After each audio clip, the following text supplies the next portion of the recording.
The New England Patriots lost the Super Bowl. No NFL franchise has lost a big game more than the Pats. What a poverty franchise.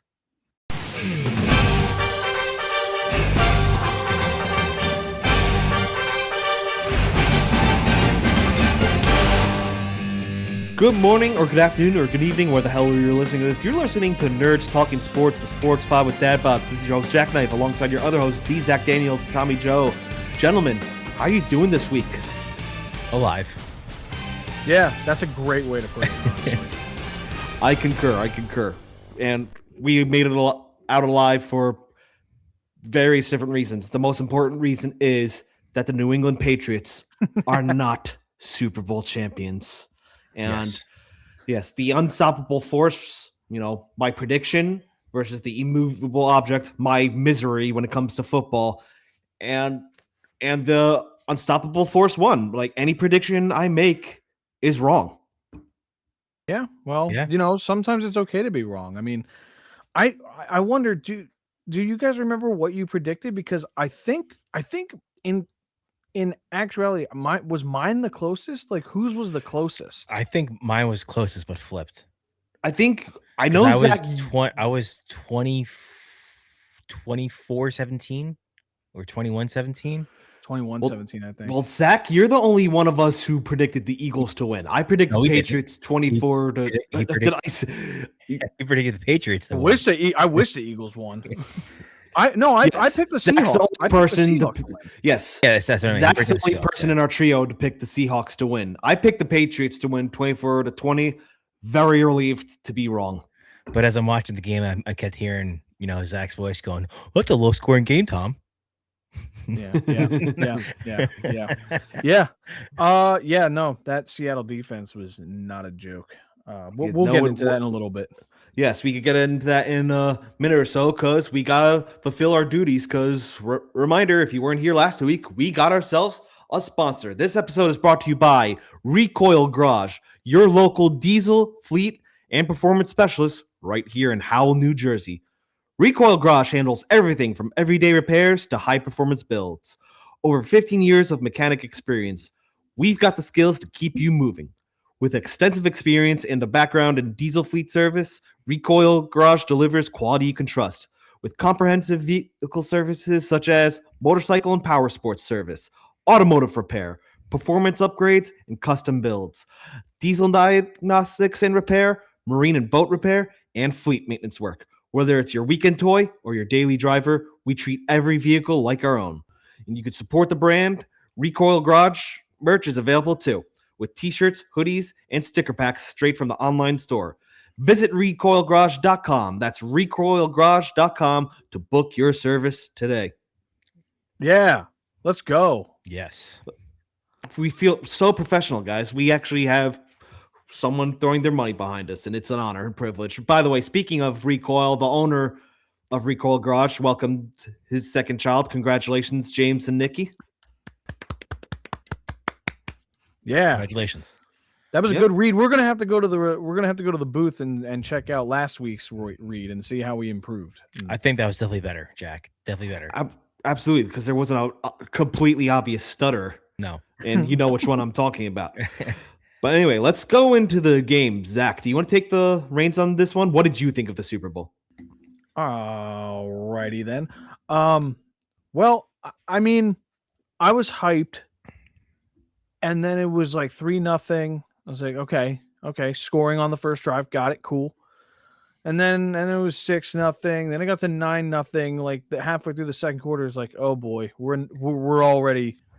on an even lower scoring track than what Tom had predicted. We're never gonna score. That was so funny. And then, dude, did you guys realize the game ended 29-13 Seahawks? Do you know how many points were scored in the fourth quarter without looking? Don't look. Too late. I already did. 14. You are way off, Tom. Wasn't the two touchdowns in the fourth quarter? Dude, it was 30 points combined between the two teams in the final quarter. Crazy to think about, considering that there was only 42 in the game. It was literally 12-0. going into the final quarter. Yeah, and I was thinking like whoever bet the under is doing great, and then the fourth quarter happened. Yeah, I don't know what I actually don't. It was 45.5. I track me and my friends. We actually track. We don't even bet them sometimes, but we track our spreads and picks and unders Well, and if whatnot. that's it, then the under still hit at 42 Yeah. points total. Yeah, no, and I mean, it was a decent game. It was mostly just the Jason Myers and Kenneth Walker show. The Patriots were neutralized on offense, and they're a good team, but that Seahawks team was awesome. I don't like that they're getting hyped up as one of the best of all time. The defenses, I think that's nonsense. Like, I think they're going to have to sustain that for a long time to really warrant that. well, they're saying in the Super Bowl, like in this Super Bowl defense was the best. Dude, did anyone watch last year? I'm not even being biased to the Eagles here. Patrick Mahomes got like 40 yards in 2.5 quarters, and the defense was off the field because the team was winning 34-0. Like, yeah, the Chicago Bears in the 1985 defense, they beat that Bears team beat the Patriots 46-10. So you can't argue. Obviously, one of the most feared defenses of all time is better. You have to make up your mind. You can't say that they exposed the Patriots and this is the best defense. You have to pick one. Either it's the best defense or the Patriots were exposed, and the Seahawks had a break playing the Patriots. You have to pick one. I mean, I feel like the Patriots were kind of exposed in a way because I'm watching footage of Julian Love like mic'd up on the sideline. Like he just knew a pick was coming his way. Zach, you're shaking your head. You've definitely seen that clip. Like he just knew one was coming his way. He basically broke down like how Drake May would hesitate when looking deep downfield because he's trying not to make that mistake. Well, he made that mistake, and that was pretty much the dagger. Tom, what did you? Well, there was what's his face? What Campbell, who allowed 14 or 15 pressures. Yeah, he had a rough night. Apparently he broke something or tore something. Of course, it came out. But it was days in later, it was in the playoffs. Why are you still playing? Exactly. Yeah. Listen, like I could say this because I'm a hockey fan, as you can tell by the hat. Really, it's at wanting to like play through injury. It's admirable if you can do it and your performance not hinder the team. Exactly. Clearly, this isn't one of those examples. Like, listen, we appreciate you wanting to play, but at this point, it's holding us back. You got to sit down.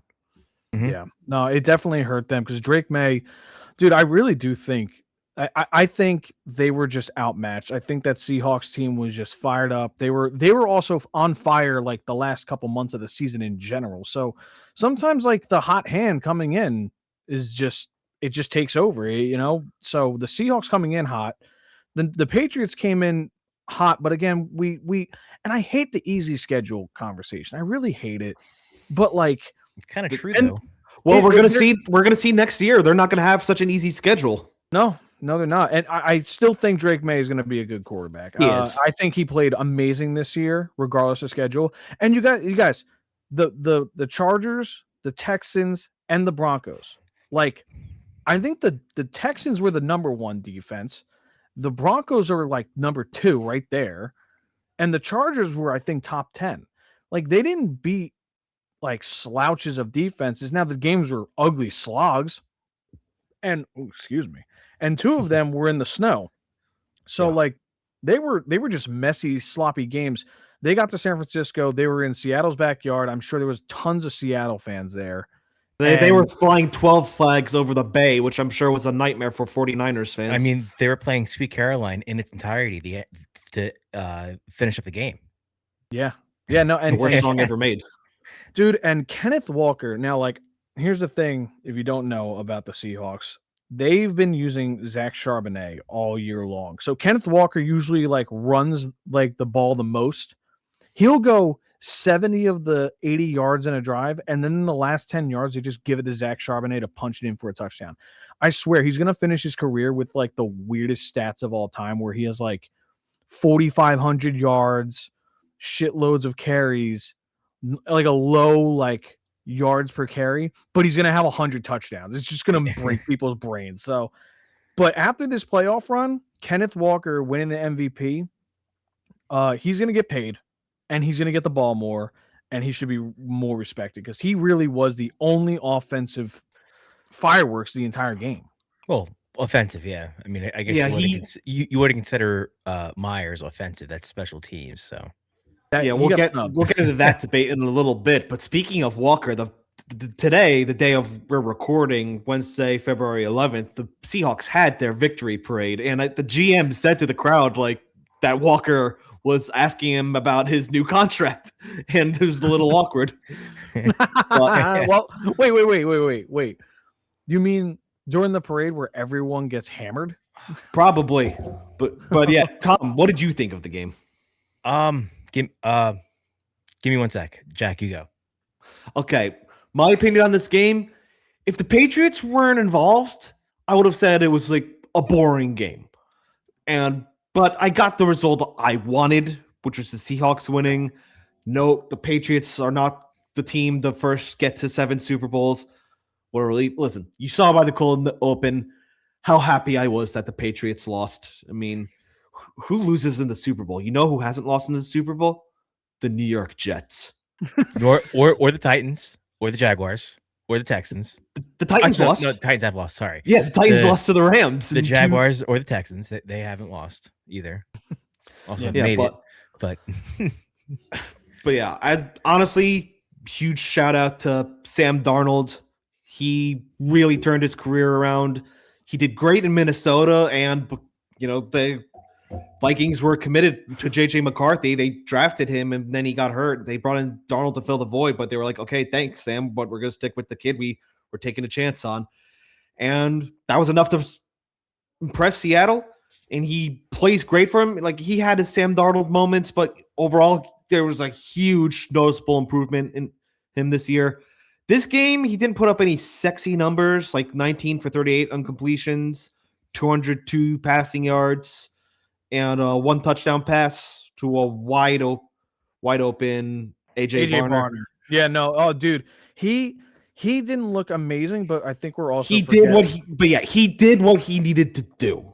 We're also forgetting the Patriots defense was solid this year as well. So yeah, there might have been like 1 or 2 moments where maybe Darnold could have hit a guy wide open. I think there was 1 point he could have hit Smith and Jigba like wide open for a walk-in touchdown, but I think the pressure did get to him because the Patriots did have a good defense. But listen, I said before the game, I thought the Seahawks were the better team talent-wise. I thought the Patriots were better coached. But you know what? Mike Macdonald is a pretty good coach in his own right.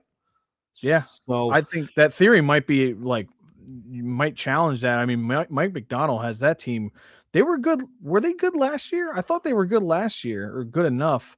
But with Geno, but man, Darnold stepped in. They made some improvements, and that team looks. I don't know. I mean, like, we can't every year, because they did it to the Eagles. We can't say everyone's going to turn into a dynasty like the Chiefs. Okay, that doesn't. Right. That's just not everyone's just going to be a dynasty. I think hopefully right now what we're seeing is a true balance of the entire league. Like, this was an awesome season. No, the Super Bowl, I know we also put out a meme about that too, but the Super Bowl may have not been the most exciting, but you're not always going to have a barn burner of a game in the finale. I mean, last year stunk, but we were just all really stoked to see the not three-peat and also have the Chiefs get their ass completely kicked and fall off a cliff this year, not even making the playoffs. Yeah.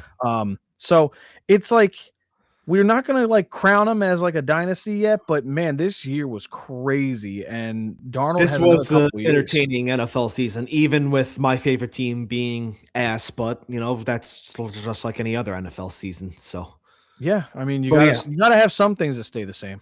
But yeah, hot take. This might be a question we might have to discuss another day. Is Sam Darnold the best quarterback ever to come out of USC? I mean, he has the ring. I mean, I'm sure Carson Palmer might put up some contention to that, but that's a question for another day, I think, right? I got nothing to say to that, but for my take on the Super Bowl, I mean, if I'm being honest here, offensively, this was not a Super Bowl; it was a mid bowl. I mean, I know it was a very defensive game, but defensive games don't portray an entertaining game to watch. Especially because I mean, like, look, everybody was talking up Drake May. Everybody's been talking up Sam Darnold, talking up the offenses on both sides, and they were absent for most of the game. Right. I mean, for the season that we had, I mean, every week was like, oh, this is the best game. This every week you had at least one game that was like, oh, this is the best game of the year. Every week was like, oh, this is the best game of the year, only to fall short like this. I'll be honest, if it wasn't the Super Bowl, I would have turned this game off way earlier. I mean, the only saving grace to me is that it was the Patriots in there and they were getting, quote unquote, decimated. But I mean, it wasn't that good of a game. Yeah, I mean, only reason why I was kind of like I was nervous still the whole time is because, as far as I can remember, the Patriots had this reputation, at least in my mind, like they can make mistake after mistake and still be in it. But if you let your guard down once against them, they make you pay for it. I thought that after they scored immediately after, I think it was a field goal. It was one of the. I think it was the field goal after the fumble. They scored right after the streaker. Yeah, Yes. they did. Yes, they did. But yeah, let's get into one other topic regarding the Super Bowl before we get into the more cosmetic stuff surrounding the big game. I have a question. Was Jason Myers snubbed of MVP? Yes. Now, Yes. for context, Kenneth Walker did great. 27 carries, 135 yards, his longest being 30 yards. He would have had a touchdown, but there was a holding call after I saw the replay. It was a pretty, I think you got to call that. But Jason Myers, I think he scored how many of the points on his own? 15. Like 15.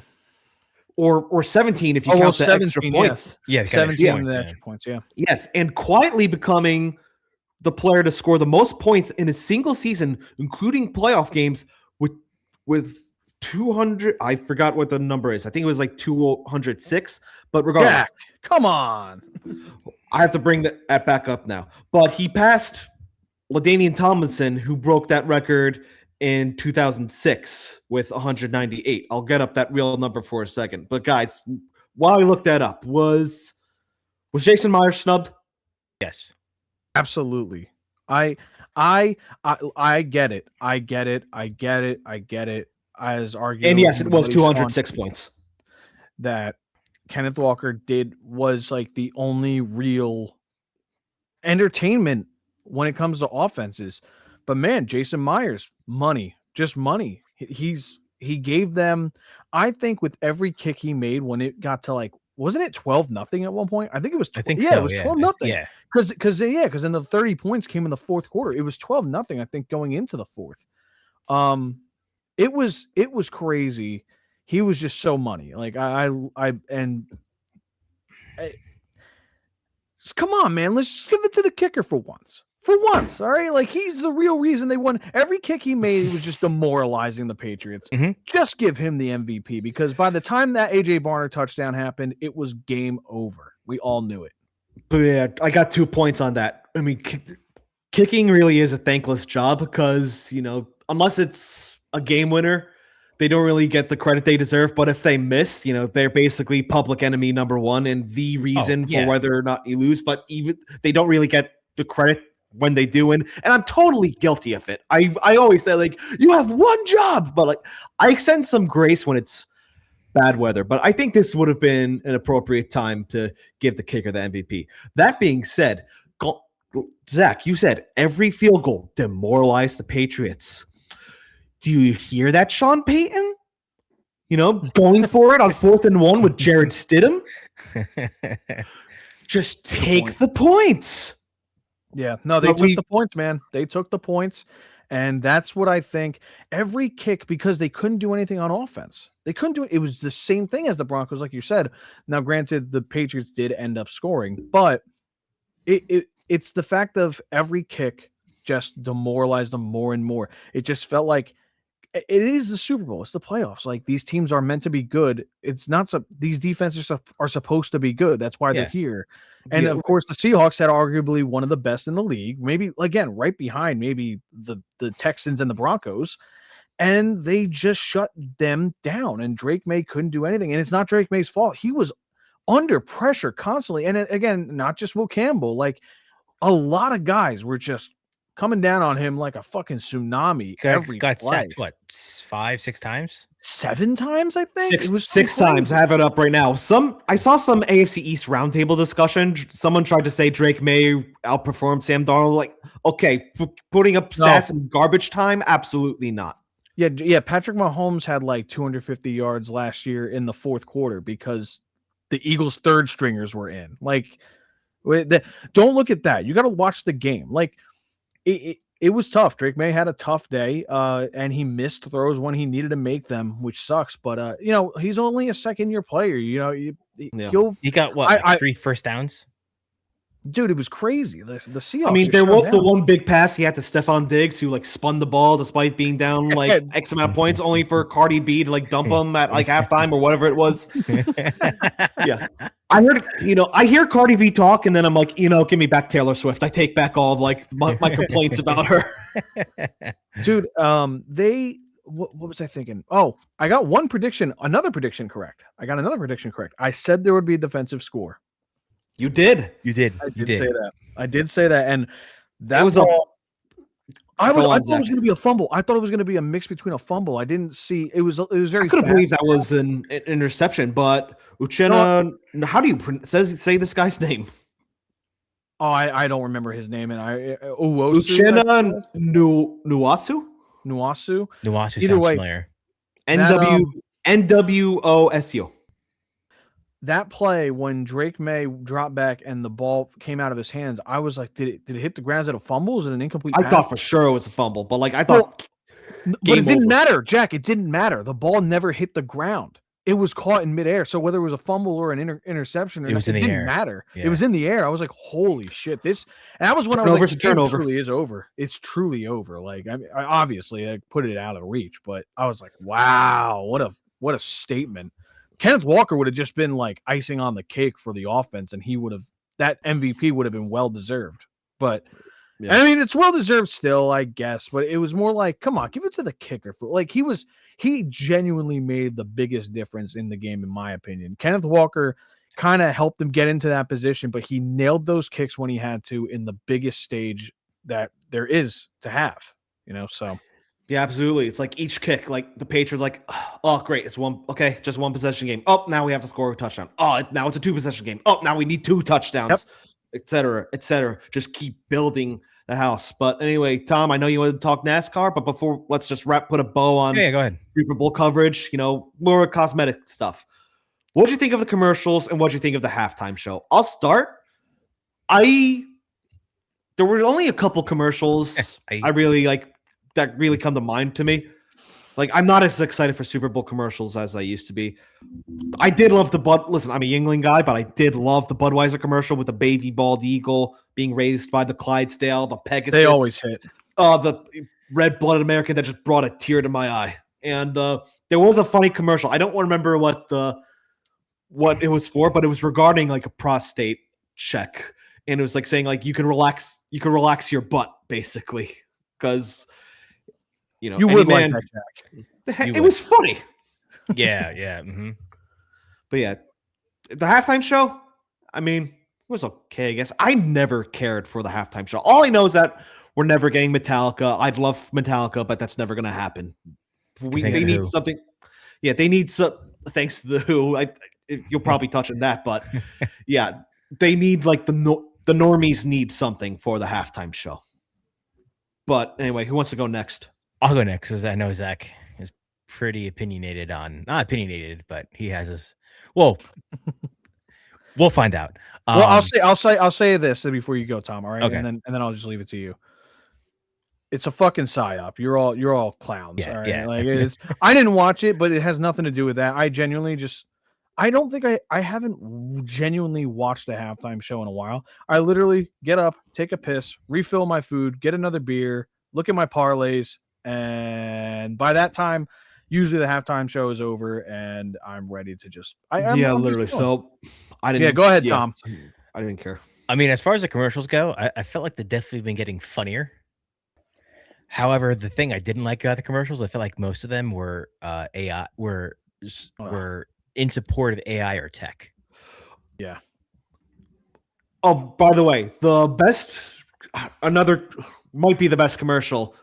Pepsi with the polar bear. Oh, like I thought that was funny. that was that good. was And decent. that That was parodying fun. the That was funny, Coldplay couple. I didn't mean to Yes. interrupt, but I No, just no. remembered that. Yeah, that was a funny one. The a lot of people hated it, but I thought the Duncan one was funny. I did too. I liked it. And everyone's like, "Oh, that's AI." Like, just because something is computer generated doesn't mean it's AI. Yeah. No, there's a difference between the two. There's a difference. Someone that wasn't AI. That was definitely de-aging through computer generated images. I mean, they may have used AI in the process, but it wasn't entirely AI generated. What else? It's just like everything's a medication and AI or gambling. Yes, that was the it was theme. it was either gambling, some type of GLP-1 or AI. That's what everything was. But yeah, I did. Now I remember the prostate screening commercial. It was called "Relax Your Tight End," and Rob Gronkowski was the spokesperson. So don't remember that. However, now you get the joke. As far as the Super Bowl halftime show, I mean, I think since the Who, the only really rock acts we've had was Prince after the Who. When was Prince? No, Prince. I think Prince was Colts Bears. And then and then Tom Petty. Tom Petty was Giants Patriots the first time. Yes, because the Who was 2011, I want to say. Right. Yeah, something. Because I think no, 2010. 2010. The 09-10 season. Yeah, then 08-09 was McCartney. Oh yeah. Oh my God. Wait. Yeah, that's right. I don't remember the order of things. I think 08-09 was Bruce Springsteen, if I remember correct. I could be wrong. I don't know.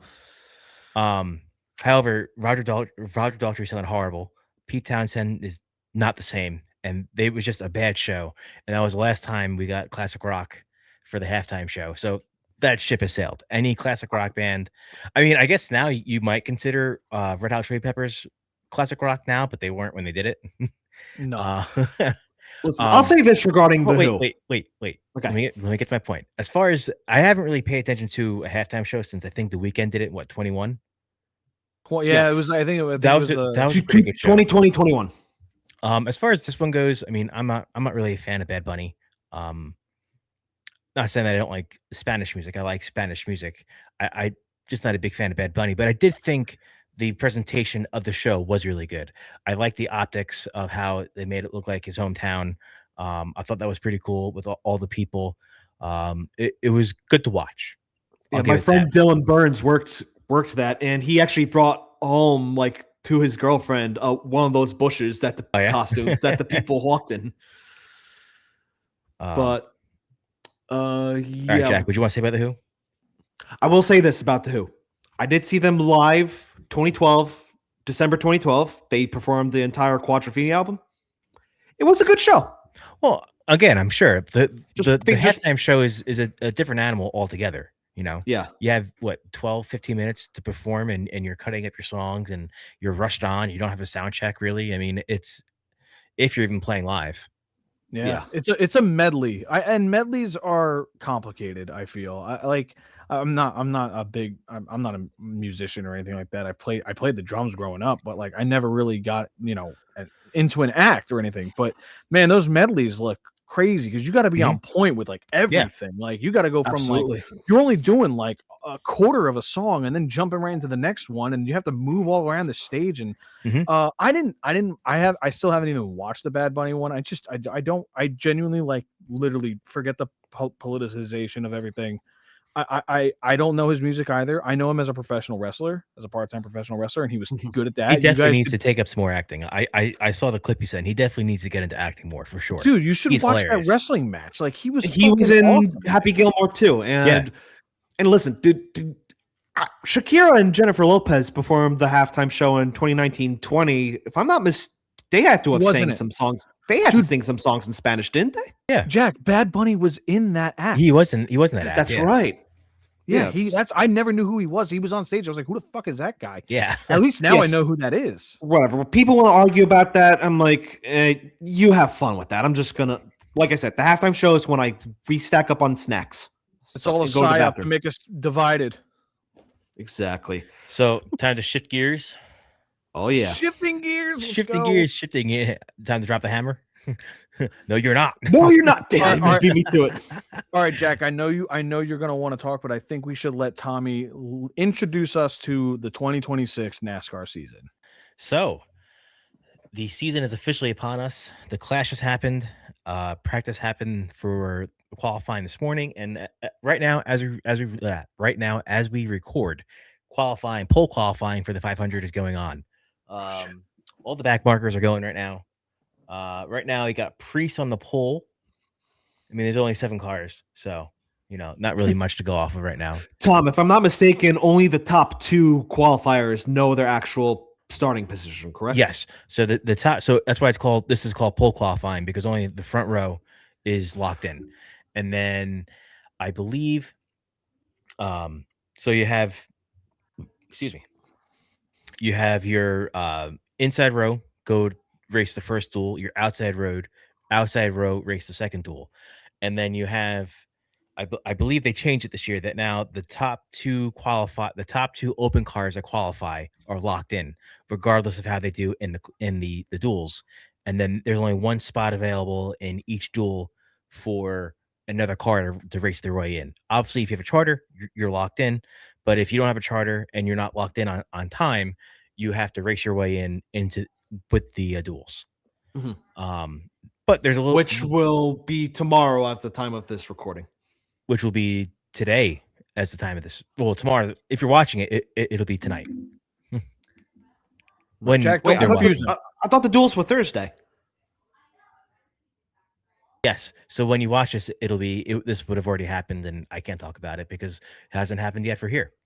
Because this episode should be on Friday. I forgot. Yeah, my dog just barged into the room I'm recording in, so video viewers might get a treat. But sorry, a little bit of NASCAR news. NASCAR broke the record for loudest billboard in Times Square. I'm going to admit it's kind of cheesy, but NASCAR has a new campaign for this year called Hell Yeah. And I got to say, a little missed opportunity here, because have you guys ever watched Blue Mountain State? Great show. I've seen it. Remember the intro song? Yes, I know exactly what song it is. Give me a yeah. Ref Theory is going to sue us now. I think that would have been a great song to pair with that campaign. Just my opinion. But they created a billboard, which wasn't even in the air. It was on the ground. And they had a replica engine busting out of a wall with Hell Yeah behind it. But it wasn't a real engine. It didn't make noise. It was through a speaker. So it was kind of cheesy. And like the loop it played on didn't make sense, because like the loop wasn't cut right. And I'm just like it's cool, they're trying something. And then Ross Chastain was up there and he smashed a watermelon. And then I saw it on TikTok and I see a lot of people commenting, "What's with the watermelon?" And it never occurred to me how funny that is to someone who doesn't know what's going on. Just see a random guy just smash a watermelon. Dog on screen. This is Autumn, everyone. See, she's quiet right now. Autumn, what do you think? Oh, she's scared of the microphone. Good. All right, I'm gonna get her out of here. I'll be right back. Okay. Well, anyway, what was I talking about? Talking about the billboard. Ross Chastain. Oh yeah, so Ross Chastain. How funny it is, like how weird it is to see someone just smash a watermelon. Like I understand what it is, because I saw it as it happened, but it is kind of funny to think that people just see a guy just smash a watermelon with no idea why he's doing that. Okay. All right, I'm back. Other news: Cletus McFarland will attempt to race double duty this weekend. So he'll be attempting to qualify for the ARCA race on, I believe the race is Saturday, and then he's also going to try to race in the Truck Series race on Friday night. So that'd be good for him. Also, Travis Pastrana makes his return to the Truck Series. Oh, nice. Yeah. They'll actually be teammates racing for Nice Motorsports. Travis actually reached out to Cletus, said, "Hey, I have an opportunity. Do you want to do it?" So Cletus had to do a test session to get approved, which he did. So we'll see how that goes. Tony Stewart returns to NASCAR. Nice. Tony Stewart. Dude, he heard the chase is back and was like, "Smoke returns." Well, not entirely. He's racing in the Truck Series after, I think it's 20 after first start in 21 years in the Truck Series. Wow. Yeah. And he's come back with Ram. who's also making their first return after a 14-year absence in the sport. Last time they were there, they were Dodge, but now they're Ram. So I mean, they're technically back. It's just a body. All the trucks use the same engine. It's a Right. I want to say Ilmore 392, I think. It's all the same engine. They get it from a supplier, so they're all Chevy-based engines. Mhm. But it's good. I think Dodge is looking to get into the Cup Series next year, so I'm sure there'll be more about that as the season goes on. I mean, they're Cool. obviously, Dodge would have their own engine and the body is a bit more different. But at least for the trucks, the bodies themselves are all the same, just the nose and the rear are different. But in the Cup Series, all the panels are pretty much different. It's the same chassis, but the panels are different. NASCAR also banned the use of hands to deflect air from the window net. So I think it was 2 years ago. That would be 20. What? I think it was 24. So um what would happen is that when they qualify, I mean, as you'd see it now, which they're not doing it anymore, they put their hand in the gap of the window net to deflect the air to come in, so it would go around the car instead of create drag coming in the car. Um, Oh, I think it was 24. Joey Logano got caught with a webbed glove. yes, I remember So this. he had a glove, he would open it up and it'd just be solid. He put that by the window, and the 2 races he used it at, coincidentally, he won the pole at. Damn. So NASCAR now that won't be allowed anywhere, in the anywhere in the series. But yeah, I'm really looking forward to the season. There's a lot of changes. You have the lawsuit. You have Steve Phelps, who's now gone away. It seems like Steve O'Donnell is filling in that role. I don't think they've announced a new commissioner, because that's what Phelps was. Phelps was president and then moved up to commissioner, and then they moved O'Donnell for, I forgot what, I think he was the VP of something, to commissioner, not a commissioner, to president. But I'm feeling pretty optimistic about this season. It seems like a lot of change has happened. So Yeah. I mean, you got to hope that affects Good the change. product. Going Yes. back Yeah, to the good well change. with what worked. Yes. Yeah. I So mean- hopefully that does work out, and hopefully we don't see. Well, I don't know. Is Denny Hamlin officially like in his like the peak villain arc where like he might be the good bad guy? Like because I feel like, again, we talked about this a couple episodes ago. I think, is he to that point like where we all just felt so bad for how last year ended that like he either goes absolutely crazy and wins everything, or basically dies by the fire? Like, I think a lot of people are going to have a similar sentiment to me, where they've gone from hating him to either, Respecting him. well, they respect him, but do they respect him enough? I don't think most fans are going to respect him enough to cheer for him, but they may not be as upset if he wins. Like I think if valid he crash wins- out. I think if he wins at this rate, you could hate him because I know he likes to play the villain. I know Kyle Yes. Busch did that, and Kyle Busch, he went full circle, and now people like Kyle Busch Mhm. because he's had a couple really bad seasons recently. But you okay there? Yeah, fuck Fox. I fucking hate Fox, dude. So they had, dude, please, this next TV rights deal, just get rid of Fox and put everything on Prime. Just because they had qualifying on, it was supposed to be on FS1, but some basketball game went on past 8 o'clock, so they put it on FS2.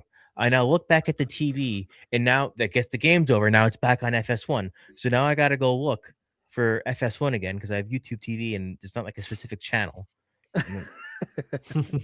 Like, and they did this with the fucking Clash fucking last week.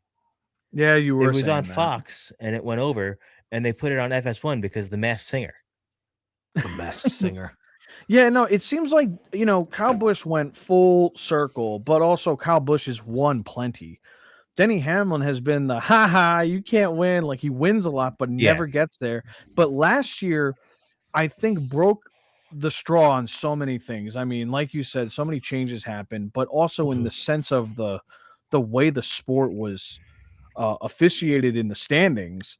It was like how can any really good driver win? Like, what's the point if it's just every week you get Slapshoes eliminated? made a great video like saying how awful the at the time the current playoff format was. Like, you could have a vindictive driver like get revenge on you, like i.e. Matt Kenseth to Joey Logano. I forget what year that was. Like, don't get me wrong, we were happy that happened because Joey Logano was the bad guy at the time. But still, the powers that be in NASCAR realized, hey, the playoffs in the sport don't work because this isn't like a traditional sport where it's like what team one versus team two by themselves. The very first year of the elimination style playoffs almost blew up in NASCAR's face because I forget the exact Final Four because that was 2014, I want to say. Is that when that started? Jeez, was that long? It was either 2014 or 2015. Maybe it was 2015. No, it was 2014. The Final Four was Kevin. I know because Kevin Harvick won. I forgot. I think it was like Kevin Harvick, Kyle Busch, Denny Hamlin, and Ryan Newman. And you cannot have him win. Ryan Newman made it there with no wins. Right. He could have won the championship. It makes no sense. No. Like, that's the whole point I'm trying to make, is that Denny won a lot of races last year. He and again, you had Joey Logano win every other year for a little bit in the past couple of years, and then he won 2 years ago, and it was like, dude, his average finish was in the 20s, I think, or like late teens. It was late teens. Yeah, it was like, dude. Since the next gen car came out, the average finish for the champion since the next gen car came out, I think it went from like 12th to 14th to 17th. I don't know what Larson's was last year. But like, also the thing with Hamlin wasn't that he just won a lot. He was always in a position to win. Right. He was in the top 10 constantly. He was always a threat to win every week unless he had issues. But as long as he ran the race he was supposed to run and he did everything he was supposed to do, he was a threat to win every week. Yeah. So I'm kind of rooting for him because I don't know, being the pro wrestling fan, like I love the villain. He's like a reverse Dale Earnhardt in a sense. Like, it took Earnhardt had the championships, so it took him years to win the 500. Hamlin's got multiple 500s. He just needs the season championship. Yeah, exactly. You want to get into questions? Well, before we get into questions, I just want to say, speaking of NASCAR, I am kind of excited to see. I mean, it's another documentary on the day Dale Earnhardt died, but they're interviewing drivers that are now retired, like Kurt Busch. I get who was in the race. I think they interviewed Kyle Busch too. He must have been there as a kid or something. But that's another That's a documentary. That's coming out this weekend. I think it's Saturday. I think. I mean, I'll be honest. I mean, I'm a big Dale fan. I think the story's been told. Yeah, I was especially with Earnhardt that came out last year. If you guys have not seen Earnhardt on Prime, do yourself a favor and watch it. I don't think there could be a better documentary about Dale Earnhardt than that show. We're milking the cow dry. We're milking the cow dry. There was that's because like Dale, like Prime did a great job on it. Dale Earnhardt was Dale Earnhardt Jr. and Kelly Earnhardt were heavily involved in the making of it. Because even when Prime approached Dale about it, he was kind of like, it's already been done, like you have three, you have Dale, it's done, The only reason I'm interested in this one coming up is because my favorite driver, one of my favorite drivers, Kurt Busch, is going to get interviewed for it. And it's interesting to get perspective of the guys who are like probably at the beginning of their careers who are now retiring or retired. Well, if I remember correctly, Dale Earnhardt flipped off Kurt Busch in that race. Yes, he did. And there was a great documentary. I think it was like called Dale Earnhardt The Day or something. It was kind of somber to watch Ken Schrader in the interview, Michael Waltrip, and they showed a clip of Ken Schrader going up to Michael Waltrip like in Victory Lane. Michael Waltrip has a huge smile on his face. Oh yeah. And then Ken Schrader whispers in his ear, and you just see Michael Waltrip just go, "What?" And then he leans in again, and then the smile gone. Mm-hmm. Yeah. Well, that was one thing that Dale Jr. Thanked Schrader for, is that he never He never told anybody what he saw. Yeah. Nope. And he could have. I mean, who wouldn't want? Disgustingly, who wouldn't? What media wouldn't want that information? It's, You know what I mean? I feel like it's kind of human nature to be curious, though. Morbid curiosity. Yeah, that's what it is. But anyway, that's all. That's that. Tom, I think we're ready to take on some questions. Yes. Unfortunately, there's no voicemails this week, so shame on you guys. Shame on you guys. Yeah, attack the audience. That's a great strategy. We learned from Star Wars. First question. 2 questions from Instagram this week. Both come from Armchair's Alex Reckless. Nice. First question. NASCAR is back. Who thinks Priest flips this race? Priest flips. Oh, like flies in the air, or yeah, like he did the other 2 times at Daytona. Who is Corey LaJoie in the? Yes. Oh my God, bro! Could you imagine if both of them? I believe he has to race his way in, though. Okay. All right. Yeah. Fair. Well, LaJoie has to race his way in. I thought he was a big name. I thought he was in the top 35. If they still do that anymore. Oh, really? Okay. He's racing as a 4th entry for RFK. Okay. So he's got to fight for it. Yeah. Well, yeah. I don't know. Let's hope there is no flips, because, man, Priest is the other one. Like, LaJoie is not the. I think Priest is the better driver, but that guy always ends up on his head somehow. It's kind of crazy. For like a while there, he was like NASCAR's test dummy, like he was just taking hard hit after hit. I want to take the under. If the under is 4 wheels and the over is in the air, I want to take the under. But I agree. Like, the odds of it happening 3 times in a row is like, okay, that can't happen. That'd be but awesome. it's NASCAR. if he does go into the air, like, Priest, just retire at that point. I'm flying through the air now, so it's not good. Next question from Alex Reckless. It's not really a question, but it's 3 Puerto Rican flags, and I think he meant to put Benito Bowl, but he put Bonito Bowl. Don't mean to Amerisplain to him. Amerisplain. I mean, so, we shared our comments on the halftime show. Yeah. Like I said, I thought things that I could take away that I liked from it was I liked the visuals and I liked the production of it. The visuals were cool. Yeah. It was a well-produced psyop. It looked awesome, honestly. Oh my God. I think no, it's really nothing against Bad Bunny. I saw people walking around with Benito Bowl sweatshirts, and I'm like, psyop. This is a clear and obvious trap. Like, is there anything else? Is there anything else you want me to say? There's one more question I have. No. There's one more question. This one comes from Justin Bickoff. Has there ever been a franchise to franchise or player to player get together when the Texas Rangers come to New York? Like, do the players from both the Texas Rangers and New York Rangers say hi to each other or go out to dinner or something? Any interactions or reaching out by both teams since they have the same name and are like brothers or something? Funnily enough, New York has like the most, has the most team names that are shared in different cities. Like the New York Rangers, there's a Texas Rangers. The New York Giants, there's a San Francisco Giants, who were initially the New York Baseball Giants, and the New York Jets, joined on later by the Winnipeg Jets. So, dude, maybe the New York Islanders, maybe we get a team in Florida called the Islanders at some point. I don't know. Listen, all I could say is that it's the Olympic break right now. I'm not right. Yeah, right now the Rangers are. The NHL is on the Olympic break. The Rangers aren't losing like they have been this year. Like I said, I kind of want them to keep losing at this point because I want them to go for Gavin McKenna. Get this, Gavin McKenna. I said last week how he got arrested for like felony assault charges. Well, the felony assault charges got dropped.